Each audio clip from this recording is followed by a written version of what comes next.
Hello എല്ലാ കൂട്ടുകാർക്കും നമസ്കാരം.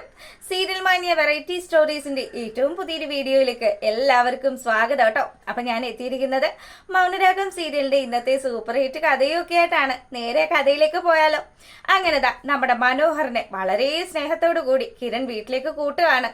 വീട്ടിലെത്തിയതും ഈ കിരൺ സാറിന് എന്താ എന്നോട് ഇപ്പൊ ഇത്ര പ്രത്യേകിച്ചൊരു സ്നേഹം എന്നുള്ള രീതിയിൽ നമ്മുടെ മനു ഇങ്ങനെ ആലോചിക്കുകയാണ്. അപ്പൊ പെട്ടെന്ന് തന്നെ ഒരു കപ്പ് കാപ്പിയൊക്കെ ആയിട്ട് നമ്മുടെ മേഘ്ന വരികയാണ്. മേഘ്നയെ കണ്ട പാടെ തന്നെ പണി എന്താണ് എന്നുള്ള കാര്യം നമ്മുടെ മനോഹറിന് പിടികിട്ടി. അവൻ അങ്ങനെ പകച്ചു നിൽക്കുമ്പോഴത്തേക്കിനും അതെ ഈ പുള്ളിക്കാരൻ കല്യാണം കഴിച്ചിട്ടില്ലെന്നാ എന്നോട് പറഞ്ഞതെന്നും പറഞ്ഞ് മേഘ്നയാണെങ്കിൽ മനോഹറിനെ കുറിച്ച് ഇങ്ങനെ സംസാരിക്കുമ്പോൾ ഇവൻ അങ്ങനെ പലതും പറയും. എന്തായാലും മനു നീ ചായ കുടിക്കെന്നും പറഞ്ഞ് കല്യാണി ആ ചായ എടുത്ത് മനോഹറിന്റെ കയ്യിൽ കൊടുത്തു. ഇത് കുടിക്കണോ വേണ്ടയോ അതോ ഇവിടുന്ന് ഇറങ്ങി ഓടണോ എന്നുള്ള കൺഫ്യൂഷനിൽ നമ്മുടെ മനു അങ്ങനെ നിൽക്കുകയാണ്. അപ്പോഴത്തേക്കിനും കിരൺ പറഞ്ഞു തുടങ്ങി, അതെ നീ നിന്റെ ആ പഴയ സ്വഭാവം, ആ കോഴി സ്വഭാവം ഇതുവരെ നിർത്തിയിട്ടില്ല അല്ലേ? ഇവൾ ആരാണെന്ന് നിനക്ക് അറിയാവോ എന്ന് ചോദിക്കുക. ഇല്ല എനിക്കറിയില്ല, ഇത് ഏതാ ഈ കുട്ടി, ഇതിന് ഞാൻ കണ്ടിട്ടില്ലല്ലോ എന്നുള്ള രീതിയിൽ ഇവൻ ഇങ്ങനെ സംസാരിക്കുമ്പോഴത്തേക്കിനും കിരൺ പറയാണ്, നിന്റെ അടവ് അത് നിന്റെ കയ്യിൽ വെച്ചാ മതി. മേഘ്ന അറിയില്ലേന്ന് ചോദിക്കുമ്പം എന്റെ ചേട്ടൻ ഇന്നലെ കൂടി എന്നെ കണ്ടതല്ലേ, ഇന്നലെ കാണുകയും ചെയ്തു, ഇന്നലെ രാത്രി എന്റെ ഫോണിലേക്ക് വിളിക്കുകയും ചെയ്തു, എന്നിട്ടിപ്പൊ എന്നെ അറിയാൻ പാടില്ലെന്ന് പറഞ്ഞാൽ എങ്ങനെ ശരിയാകും? ഇങ്ങനെ മേഘ്ന സംസാരിച്ചതും അതെ എനിക്കൊരു അബദ്ധം പറ്റിപ്പോയതാണ്, ക്ഷമിക്കണം കേട്ടോ, ഇനി ആവർത്തിക്കില്ല എന്ന് മനു കൈകൾ കൂപ്പി ഇങ്ങനെ പറയുമ്പോഴത്തേക്കിനും കിരൺ പറയാണ്, എടാ നിന്റെ സ്വഭാവം അത് എത്ര തവണ ഞങ്ങൾ പറഞ്ഞാലും നിനക്ക് തിരുത്താൻ പറ്റില്ല എന്ന് നല്ല രീതിയിൽ ഞങ്ങൾക്കറിയാം. അതുകൊണ്ട് നീ ഇനി ഇങ്ങനത്തെ വേലത്തരം എടുക്കുമ്പോൾ മിനിമം കല്യാണം കഴിച്ചതാണോ അല്ലെങ്കിൽ ഗർഭിണിയാണോ എന്നുള്ള കാര്യമെങ്കിലും ആലോചിച്ചിട്ട് വേണം ചെയ്യാനെന്ന് പറഞ്ഞതും മനു ഇങ്ങനെ മേഘ്നയെ നോക്കുകയാണ്. അതേടാ എന്റെ ഭർത്താവ് മരിച്ചുപോയി, എനിക്കൊരു കുഞ്ഞിതാ എന്റെ വയറ്റിലുണ്ട് എന്നുള്ള കാര്യം മേഘ്നയും പറഞ്ഞു. ഇതും കേട്ട് കല്യാണിയുടെ ഭാഗം അങ്ങ് പറയുകയാണ്. കല്യാണി പറഞ്ഞു, നീ നിന്റെ ഈ ഒരു ചീത്ത സ്വഭാവം അത് മാറ്റി വെച്ചില്ലെങ്കിൽ നിന്നെ ആരെങ്കിലും നാട്ടുകാർ തല്ലി കയ്യും കാലും ഓടിക്കുന്ന അവസ്ഥ വരും. പിന്നെ നിന്റെ അമ്മായിയപ്പൻ തന്നെ ഉണ്ടല്ലോ, അയാള് നിനക്ക് വേണ്ടി കൊട്ടേഷനൊക്കെ കൊടുത്തത് നീ മറന്നുപോയോ എന്ന് ചോദിക്കുമ്പോഴത്തേക്കിനും മനോഹരൻ പറയുന്നുണ്ട്, അത് മറന്നൊന്നും പോയിട്ടൊന്നും ഇല്ല. പിന്നെ നീ എന്താ ഇപ്പൊ സരയുവിനെ കൂട്ടാതെ പുറത്തിറങ്ങുന്നത്? അപ്പൊ ഉടനെ തന്നെ അതെ എനിക്ക് ചില ആൾക്കാരെയൊക്കെ കാണാനൊക്കെ ഉണ്ട്, അപ്പൊ സരയു എപ്പോഴും എന്റെ കൂടെ ഉണ്ടെങ്കിൽ അതൊരു ബുദ്ധിമുട്ടാവില്ലേ കിരൺ സാറേ എന്ന് പറയാണ്. അതെ നീ ഇങ്ങ് വന്നേ, നിന്നോട് 2 വർത്തമാനം പറയാനുണ്ടെന്നും പറഞ്ഞ് കിരൺ പതിയെ മനുവിനെ വിളിച്ചു. അവനെ മാറ്റി നിർത്തി സംസാരിക്കുകയാണ്. എടാ എന്റെ അമ്മാവൻ എന്ന് പറയുന്നവന്റെ ഭ്രാന്ത് കുറഞ്ഞോ എന്ന് ചോദിക്കുമ്പോൾ അതിന് അങ്ങേർക്ക് ഭ്രാന്തൊന്നും ഇല്ലല്ലോ, നമ്മളല്ലേ അയാൾക്ക് ഭ്രാന്തുണ്ടെന്നും പറഞ്ഞ് ആശുപത്രി കൊണ്ടുപോയി ആക്കിയത്. അതുകൊണ്ട് അയാളുടെ ഭ്രാന്ത് ഇല്ലെങ്കിൽ നീ ഭ്രാന്ത് ഉണ്ടാക്കണം, അതിനു വേണ്ടുന്ന കാര്യങ്ങളൊക്കെ നീ ചെയ്യണം. പിന്നെ ഇതുപോലെയുള്ള വേലത്തരങ്ങളൊക്കെ കാണിച്ചു നടക്കുമ്പോഴേ ആരുടെങ്കിലും പിച്ചാത്തി പിടിക്ക് ഒതുങ്ങാതിരിക്കാനായിട്ട് നീ ശ്രദ്ധിക്കണമെന്ന് പറയുക. പെട്ടെന്ന് തന്നെ മനോഹരൻ പറയുന്നുണ്ട്, കിരൺ സാറ് എനിക്കൊരു അബദ്ധം പറ്റിയതാണ്, സാധാരണ ഞാൻ ഇങ്ങനെയൊന്നും ഒരു സ്ഥലത്ത് സ്ഥിരമാക്കാറില്ല. എനിക്ക് ആരെങ്കിലും ഇപ്പൊ കല്യാണം കഴിഞ്ഞു കഴിഞ്ഞാൽ അവര് പ്രഗ്നന്റ് ആയി കഴിഞ്ഞാൽ ഞാൻ അവിടെ നിന്ന് സ്ഥലം വിടുകയാണ് പതിവ്. പിന്നെ ഇവിടെ ഞാൻ ഉദ്ദേശിക്കുന്ന പോലെയൊന്നും നടന്നിട്ടില്ല, എനിക്ക് പൈസ കിട്ടിയിട്ടില്ല, അതുകൊണ്ട് മാത്രമാണ്. അത് കിട്ടിക്കഴിഞ്ഞാൽ ആ സെക്കൻഡിൽ ഞാൻ സ്ഥലം വിടും.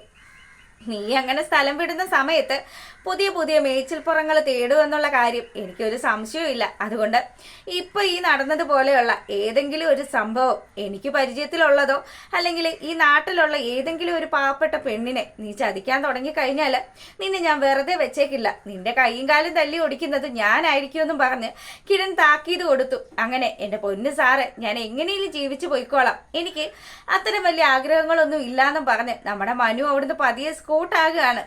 അങ്ങനെ ആ ഒരു സീനൊക്കെ കഴിഞ്ഞു. അത് കഴിയുമ്പോഴത്തേക്കിനും ആണെങ്കിലും നമ്മുടെ കിരണും കല്യാണിയും കൂടെ രൂപയുടെ അടുത്ത് വരികയാണ്. രൂപയുടെ അടുത്ത് വന്നു. അപ്പം രൂപയ്ക്കാണെങ്കിലും ഒരു മനസ്സമാധാനവും ഇല്ല. മോനെ ബഗാസുരൻ സത്യങ്ങളൊക്കെ അറിഞ്ഞോടാ, എന്താണ് ശാരി നീ കണ്ടിട്ട് ശാരി എന്താ പറഞ്ഞതെന്ന് ചോദിക്കുമ്പോൾ നമ്മുടെ കിരൺ പറയുന്നുണ്ട്, അമ്മ ഒന്നുകൊണ്ടും പേടിക്കൊന്നും വേണ്ട, ഞാനുണ്ടല്ലോ എന്റെ കല്യാണിയുമായിട്ടുള്ള ബന്ധം പിരിയാന്ന് പറഞ്ഞു. ആന്റി അറിഞ്ഞ കാര്യങ്ങളൊക്കെ കള്ളത്തരമാണെങ്കിൽ ഉറപ്പായിട്ടും കല്യാണിയും ഞാനും കൂടെ വേർപിരിയുമെന്ന് പറഞ്ഞപ്പം ശാരി ആന്റിയുടെ മുഖത്തുണ്ടായ ഒരു സന്തോഷമുണ്ട്. അതുകൊണ്ട് അത് സ്ഥാപിച്ചെടുക്കാൻ വേണ്ടിയിട്ടെങ്കിലും ശാരി ആന്റി സത്യങ്ങൾ അറിയാൻ ശ്രമിക്കും. അങ്ങനെ അറിഞ്ഞു കഴിഞ്ഞാൽ താര ആന്റിയുടെയും രാഹുലങ്കിളുടെയും മകളാണ് സരയു എന്നുള്ള ആ ഒരു സത്യം അത് ആന്റി അറിഞ്ഞിരിക്കുമെന്ന് പറയുകയാണ്. അപ്പൊ പെട്ടെന്ന് തന്നെ രൂപ പറയുന്നുണ്ട്, മോനെ ഇത്രയും കാലവും അച്ഛനെയും അമ്മയും തമ്മിൽ അകറ്റിയത് എന്റെ ആങ്ങളെ എന്ന് പറയുന്ന ആ നെറികെട്ടവനാണ്. അവനുണ്ടല്ലോ, അവൻ ഇതൊന്നും അനുഭവിച്ചാൽ പോരാ. ഇനി സത്യങ്ങളൊക്കെ ശാരി ആന്റി അറിയട്ടെ. ശാരി സത്യങ്ങളൊക്കെ അറിഞ്ഞു കഴിഞ്ഞാൽ ഉറപ്പായിട്ടും ബഗാസുരന്റെ കട്ടയും പടവും മടങ്ങുമെന്ന് പറയുക. പെട്ടെന്ന് തന്നെ നമ്മുടെ കല്യാണി പറയുന്നുണ്ട്, അമ്മ ഇതൊന്നും ആലോചിച്ച് വിഷമിക്കുമെന്ന് വേണ്ട. എന്ത് വന്നാലും സരയു അത് താരാന്റിയുടെ മോളാണ് എന്നുള്ള സത്യം അത് നീക്കി പുറത്തു വരും. അങ്ങനെ വരുമ്പോഴത്തേക്കിനും നമ്മൾ പിന്നെ ബഗാസുരനെ പേടിക്കേണ്ടിയൊന്നും വരില്ല. സരയു അവള് തന്നെ അവളുടെ അച്ഛന്റെ കാര്യത്തിൽ ഒരു തീരുമാനമാക്കിക്കോളും. അവൾ അങ്ങേരെ കൊന്നോളൂ എന്ന് പറഞ്ഞു. അങ്ങനെ അത് കഴിഞ്ഞു. നമ്മുടെ കിരൺ ആണെങ്കിൽ നേരെ പോവുകയാണ് ശാരിയെ കാണാൻ വേണ്ടിയിട്ട്. ശാരിയെ ചെന്ന് കാണുമ്പോഴത്തേക്കിനും ശാരി നല്ല അഹങ്കാരത്തിന്റെ മൂർധന്യ അവസ്ഥയിൽ ഇങ്ങ് വരികയാണ്. അഹങ്കാരം പിടിച്ച ശാരി എത്ര കിട്ടിയാലും പഠിക്കില്ലല്ലോ. അങ്ങനെ വന്നു കഴിഞ്ഞപ്പോഴത്തേക്കിനും നമ്മുടെ കിരൺ പറയുന്നുണ്ട്, അല്ല എന്താണ് ആന്റി DNA ടെസ്റ്റ് ചെയ്തോന്ന് ചോദിക്കുമ്പോൾ അതൊക്കെ ഞാൻ കൊടുത്തിട്ടുണ്ട്. അല്ല കിരണേ, ഞാൻ നിന്നോടൊരു കാര്യം പറഞ്ഞായിരുന്നു. റിസൾട്ട് നെഗറ്റീവ് ആണെങ്കിൽ നിന്റെ ഭാര്യയെ ഉപേക്ഷിച്ച് എൻ്റെ മകളെ സ്വീകരിക്കണമെന്ന്.